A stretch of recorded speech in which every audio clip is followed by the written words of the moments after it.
Alam nyo ba kung saan maganda mag-camping dito sa SG? Ako si Dayan, I live here in Singapore for more than 20 years. Ngayon nga guys, ay magka-camping tayo dito sa East Coast. Yes, correct guys, dito tayo magka-camping sa East Coast. Kung resident kayo dito sa SG, libre lang po ang mag-camping. Pero kailangan nyo ng permit. At makakakuha po kayo ng permits, i-search nyo lang po yung National Park website nila and then mag-apply po kayo dyan na camping permit. After nga natin ma-assemble itong ating tent, ay inilagay naman natin itong ating inflatable bed. Lahat lang pala yan guys, nabili namin sa Decathlon. Itong tent na to guys, pang dalawahan yan. Pero, kasya naman yung tatlo. After nga natin ma-assemble yung ating tent guys, ay naglakad-lakad na tayo para malaman natin kung ano ang meron dito sa lugar na to. Nasa area D nga pala tayo guys, at napakalapit lang neto guys sa mga kainan. Kaya kung wala kayong dalang pagkain is okay lang. Pwede kayong bumili dito. At yung the best dito guys is yung 7-Eleven.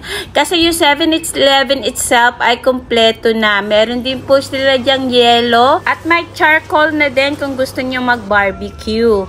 At itong tent nga pala namin guys is napakalapit sa toilet. 2 to 3 minutes lang guys ay nandun na kayo sa toilet. Which is yun ang pinaka-importante. Kailangan guys malapit yung tent ninyo sa toilet. Ang kagandahan ng toilet dito guys is may shower. Kaya pwede kayo mag-shower to freshen up. At very refreshing, pag gising nyo, ito yung magiging view ninyo.